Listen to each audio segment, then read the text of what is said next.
Bismillahirrahmanirrahim. Assalamualaikum warahmatullahi wabarakatuh. Selamat berjumpa kembali dengan saya Mulyana. Pada kali ini kita akan menjelaskan pendekatan memahami agama melalui fenomenologi agama.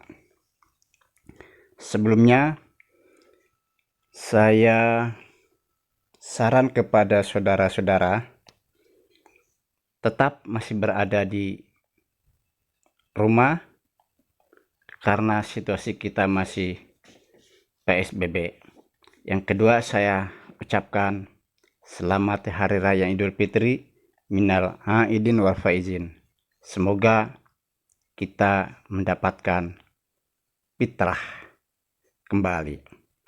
Baiklah, saudara-saudara, kali ini yuk kita memahami agama dalam hal ini Islam adalah melalui pendekatan fenomenologi agama. Seperti apa fenomenologi itu?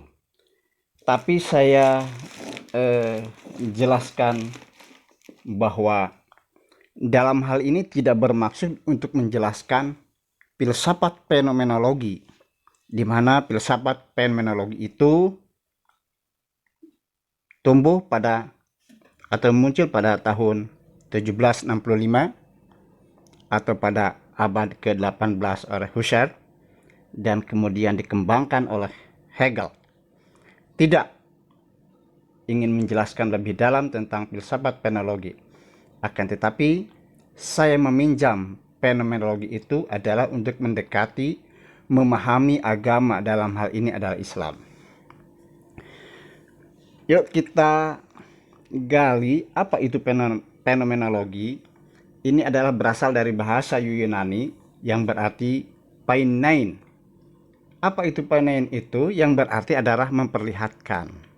Nah, memperlihatkan apa? Ya, yaitu adalah memperlihatkan sesuatu hal yang muncul. Ya, dari kata penein ini muncullah kata penemenon, yang artinya sesuatu yang nampak, sesuatu yang muncul, adalah suatu penampakan di dalam seluruh aktivitas kegiatan seseorang ketika ia menjalankan keberagamaannya. Nah, saudara-saudara, berikutnya adalah fenomenologi ini sesungguhnya berkaitan dengan pengetahuan.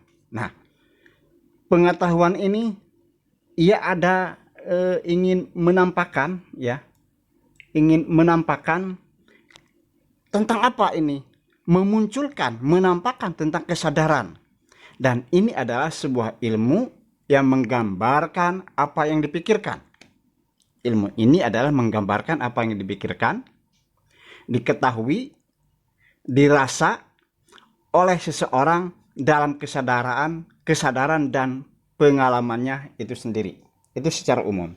Dari fenomenologi ini adalah sebuah pengetahuan sebagai penampakan kepada kesadaran, ilmu yang menggambarkan apa yang dipikirkan, ilmu yang menggambarkan apa yang diketahui, ilmu yang menggambarkan apa yang dirasakan oleh seseorang dalam kesadarannya, dalam pengalaman keseharian atau setiap saat, atau setiap waktu, atau setiap minggu, setiap bulan, setiap tahun, dan sebagainya. Yang ketiga, saudara-saudara, fenomenologi ini adalah memperlihatkan bagaimana ini mengantarkan kepada suatu pemahaman bahwa semua fenomena dalam keberagamaannya berakar pada esensi atau kesatuan yang mendasar. Itu ya, 3 hal yang harus kita camkan sebelum memasuki seperti apa pendekatan fenomenologi agama dalam memahami agama Islam ini atau seluruh agama. Ya, saudara-saudara sekalian, saya ingin menjelaskan kepada saudara paling tidak bahwa fenomenologi ini adalah sebagai metode syariat dan filsafat. Nah, saya tidak akan menjelaskan di sini fenomenologi sebagai filsafat. Akan tetapi di sini saya ingin meminjam bahwa fenomenologi itu adalah sebagai metode di dalam menganalisa pemahaman kita tentang keberagaman kita sehari-hari.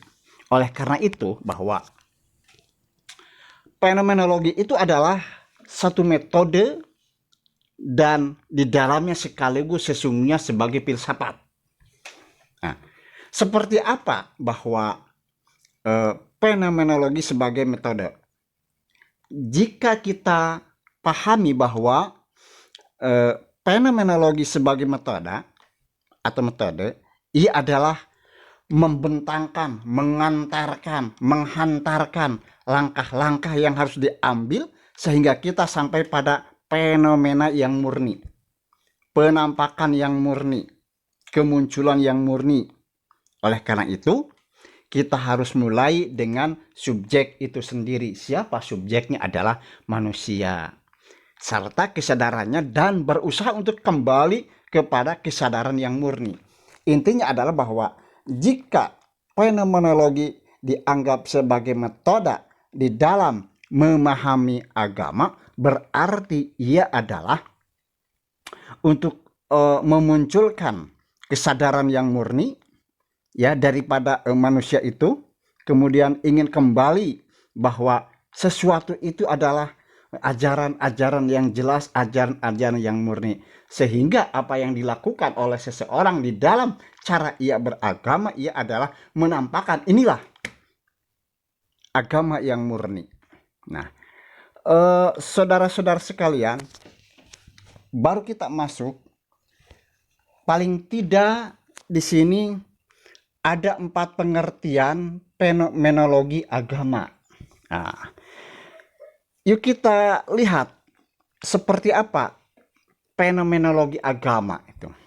Yang pertama bahwa fenomenologi agama itu ada orang yang mengartikan adalah sebuah investigasi terhadap fenomena, terhadap fakta-fakta, terhadap peristiwa-peristiwa agama yang biasa diamati di dalam kehidupan sehari-hari ketika ia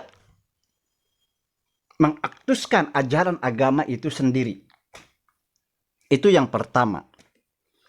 Yang kedua bahwa pengertian daripada fenomenologi agama itu adalah fenomenologi diartikan sebagai sebuah studi komparatif, kemudian dan atau mengklasifikasikan tipe-tipe fenomena agama yang berbeda-beda.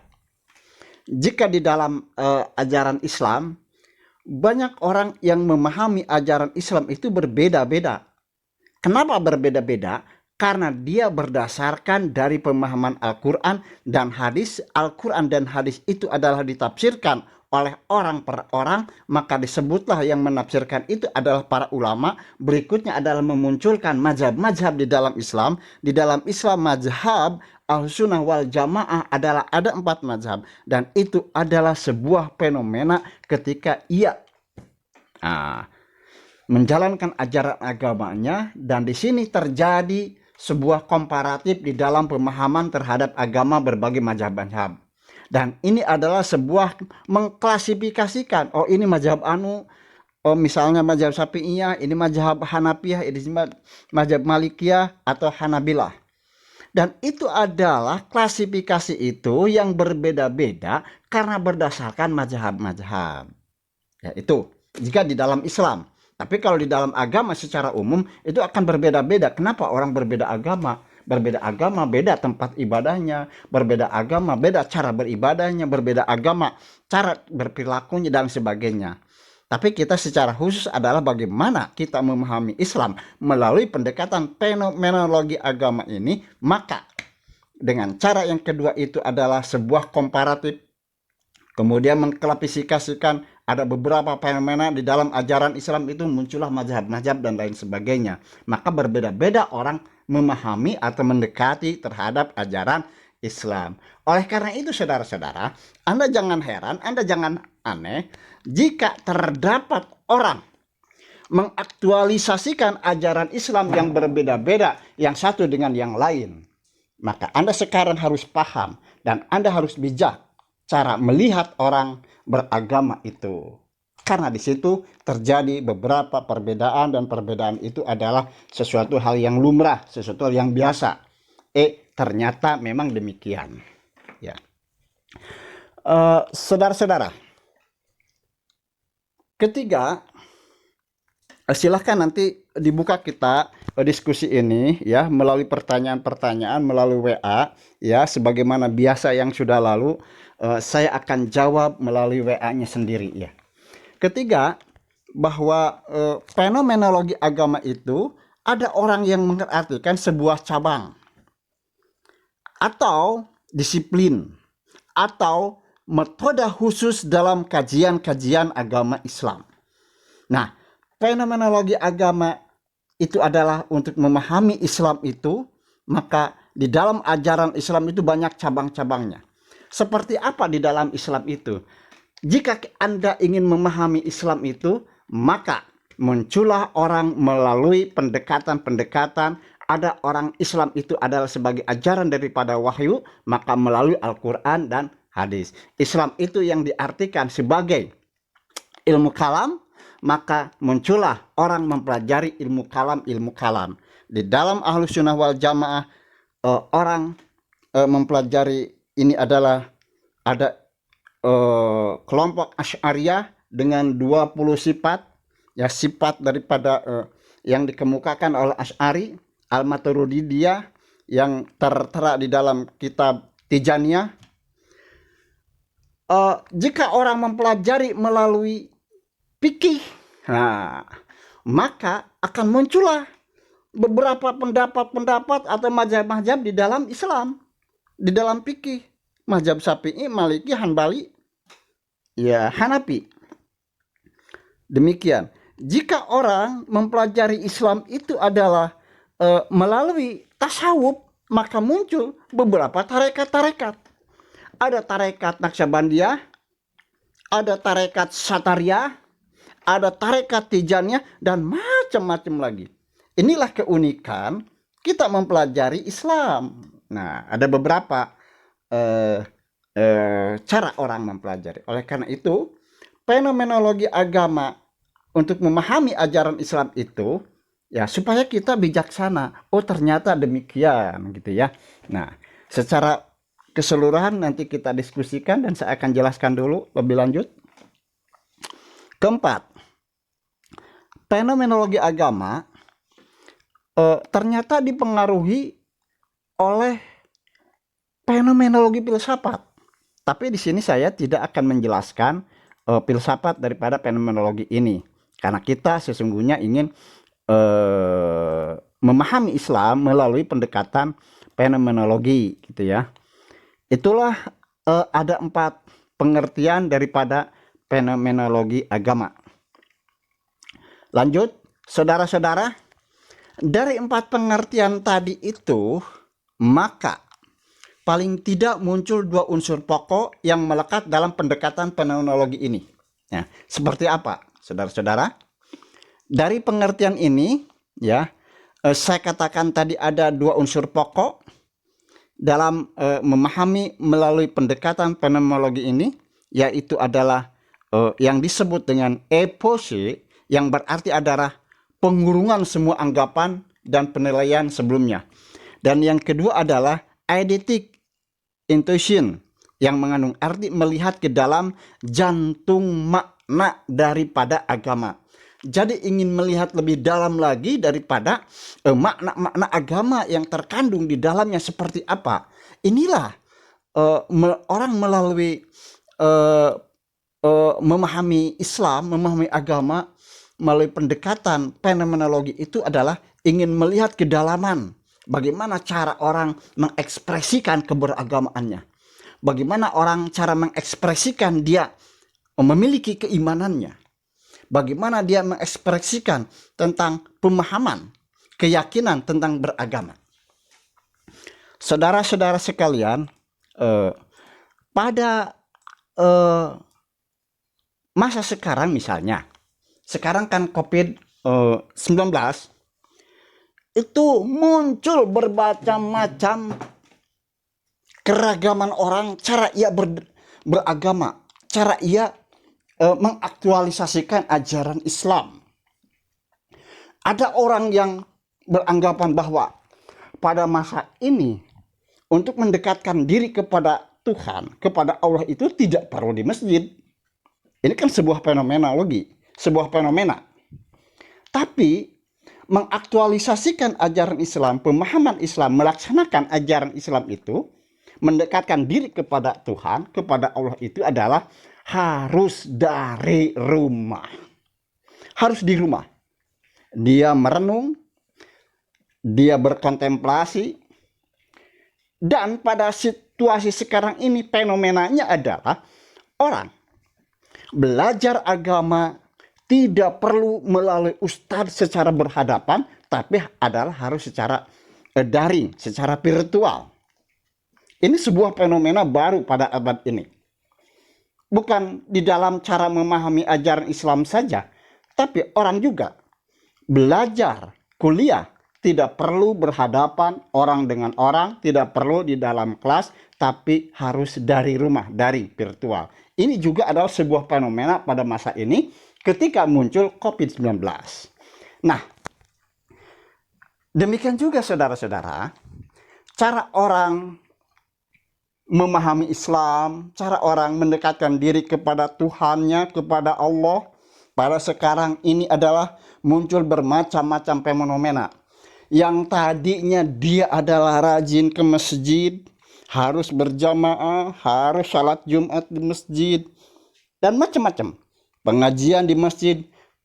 Sekarang, fenomena sekarang ini, maka semuanya itu adalah harus mengikuti protokol COVID-19, maka salat berjamaah di stop, maka larilah di rumah dengan keluarganya. Yang biasa ngaji di masjid rame-rame, maka sekarang ngajilah dengan orang tuanya, dengan ibunya, atau melalui daring dan lain sebagainya.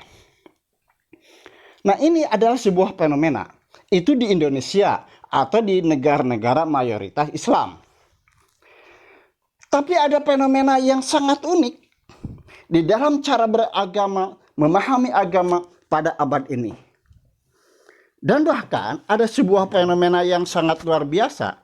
Fenomena di abad ini adalah berbondong-bondongnya orang terjadi konversi agama. Terjadi konversi agama dari Nasrani ke Islam. Apakah itu di Amerika? Apakah itu di Eropa? Atau negara-negara yang lain? Itu sangat luar biasa. Ini karena cara orang dihadapkan dengan masalah COVID-19 ini, maka dia ingin masuk ke dalam jantung agama tertentu. Dalam hal ini adalah ingin masuk ke dalam jantung agama Islam, dan dia mempelajari melalui pendekatan-pendekatan, dan ini adalah semua fenomena yang sangat luar biasa, fenomena yang baru dan belum pernah terjadi di abad-abad sebelumnya. Menurut saya sangat luar biasa. Nah, kita melihat secara fenomenologi, ternyata cara orang beragama itu harus dibenturkan dulu, muncullah fenomena yang baru. Memang akan berbeda fenomenanya di negara-negara mayoritas Islam dengan negara-negara yang minoritas Islam. Jika fenomena pada hari ini, jika di negara-negara mayoritas Islam, cara ia beragama, cara ia mendekatkan diri kepada Tuhan itu adalah maka menjauhi masjid sekarang ini. Tapi ada fenomena baru. Justru jika di Eropa, di Amerika, orang mendekati masjid. Jadi memang dunia adalah terbalik. Itu tidak menjadi masalah bagi saya, karena itu adalah sebuah fenomena yang harus dilalui oleh masyarakat yang beragama. Semuanya adalah benar, dan itu adalah sebuah fenomena yang sangat luar biasa, kejadian yang luar biasa, dan mungkin kita harus mengalami semacam itu. Saudara-saudara, baiklah kita lanjutkan. bahwa pendekatan fenomenologi itu tidak bisa dipisahkan dengan pendekatan historis. Sebetulnya pendekatan historis dalam memahami Islam sudah saya jelaskan kepada saudara-saudara. Ya, baiklah. Di sini bahwa fenomenologi dan sejarah itu sesungguhnya saling melengkapi, tidak bisa dipisahkan. Mengapa demikian? Antara sejarah dengan fenomenologi itu adalah tidak bisa dipisahkan di dalam cara kita mendekati agama, di dalam cara kita memahami Islam. Sebab demikian, fenomenologi itu ya tidak dapat berbuat tanpa etnologi. Demikian kira-kira. Tanpa filologi dan disiplin kesejarahan lainnya. Oleh karena itu, jika Anda, jika saya, jika semua di antara kita ingin memahami Islam secara kapa, secara lengkap, bukan saja secara teologi atau secara akidah, bukan saja atas dasar kewahyuan, bukan saja atas dasar filosofi dan lain sebagainya, tapi kita juga harus mendekati pendekatan memahami Islam itu adalah secara kesejarahan dan juga adalah secara fenomenologi. Oke, saudara-saudara, sebaliknya bahwa fenomenologi itu ya bisa memberikan ya disiplin kesejarahan untuk memberi arti keagamaan yang tidak dapat mereka pahami. Nah, saudara-saudara, oleh sebab itu bahwa cara memahami agama dalam kajian fenomenologi itu berarti memahami agama dari sejarah, memahami agama sejarah dalam arti menurut dimensi keagamaannya. Ya, ini yang kita jelaskan pada kali ini. Nah, baru masuk kita kepada ini. Seperti apa pendekatan fenomenologi itu? Apa pendekatan fenomenologi itu? Satu, pendekatan fenomenologi ini adalah ingin mencoba menemukan struktur yang mendasar fakta keagamaan, dan yang kedua ingin mencoba memahami makna yang lebih dalam. Dengan melalui ini, dengan cara ini, bahwa fakta keagamaan atau fakta religius itu sesungguhnya bersifat subjektif, seperti pikiran-pikiran, seperti perasaan-perasaan orang yang sedang beragama, orang yang sedang enjoy di dalam melaksanakan keagamaannya, dan maksud-maksud dari seseorang yang diungkapkan dalam tindakan-tindakan di luar. Nah, itu yang pertama. Saudara-saudara, yang kedua, bahwa pendekatan fenomenologis itu sesungguhnya adalah mempelajari dan memahami. Jadi kita memahami Islam, memahami agama itu melalui pendekatan ini adalah sedang berproses mempelajari dan dia sedang memproses untuk memaham. Ya. Pendekatan fenomenologis itu sesungguhnya kan demikian, berusaha mempelajari dan memahami berbagai gejala keagamaan sebagaimana apa adanya, dengan cara membiarkan seluruh manifestasi pengalaman agama dia berbicara bagi dirinya sendiri. Dia mengamalkan untuk dirinya sendiri. Dia memahami untuk dirinya sendiri. Dia merenung tentang agamanya untuk dirinya sendiri. Oleh karena itu, di dalam pengalaman sebagai fakta religius yang bersifat subjektif ini, artinya adalah merupakan keadaan mental dari manusia yang sedang beragama. merupakan keadaan mental dari manusia secara religius dalam caranya melihat hal-hal dan menginterpretasikannya. Oleh karena itu, Anda jangan heran jika di dalam kehidupan masyarakat cara ia beragama itu berbeda-beda cara mengaktualisasikan ajaran agamanya. Dan inilah yang dimaksudkan dengan fenomenologi agama. Kita lanjut bahwa pemahaman makna religius itu sesungguhnya diperoleh dan selalu melewati pemahaman dan ungkapan-ungkapan yang sedang dialami. Ungkapan ini adalah meliputi kata-kata, tanda-tanda, apapun jenisnya, dan tingkah laku yang ekspresif seperti orang berdoa khusyuk, kemudian seperti orang berwirid dizaharkan setelah sholat itu la ilaha illallah, la ilaha illallah 100 kali misalnya, dan dia itu dikeraskan, dan itu adalah perilaku keberagaman secara ekspresif. Dan ini adalah Anda jangan menegur karena itu dia sedang mendalami jantung agama dan diekspresikan di dalam perilaku keberagamaannya.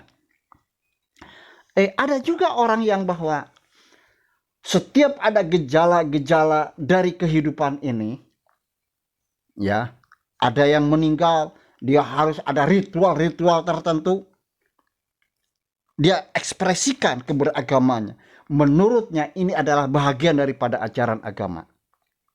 Ada juga bahwa dia tidak lengkap bahwa seseorang itu dia beragama mendekati Tuhan jika tidak melalui sebuah tarekat-tarekat yang ada di dalam ajaran atau budaya Islam ini. Maka dia masuk di dalam sebuah tarekat Tijaniyah, tarekat Naksabandia, dia mengekspresikan karena dia ingin masuk ke dalam makna ajaran atau jantung agama yang sesungguhnya. Dalam pemahaman mereka itulah agama yang sesungguhnya. Nah, kita melihat dari luar itu, oh demikianlah mereka cara beragama.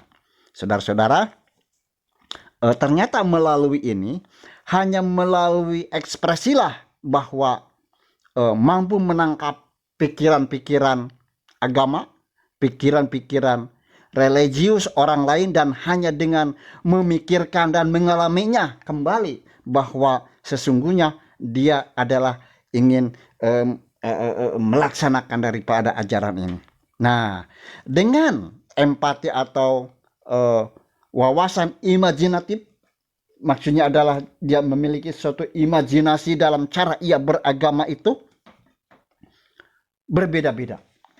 Nah, oleh karena itu, saudara-saudara, di dalam cara kita memahami agama itu ternyata Anda sekarang sudah mengetahui bermacam-macam pendekatan memahami beragama.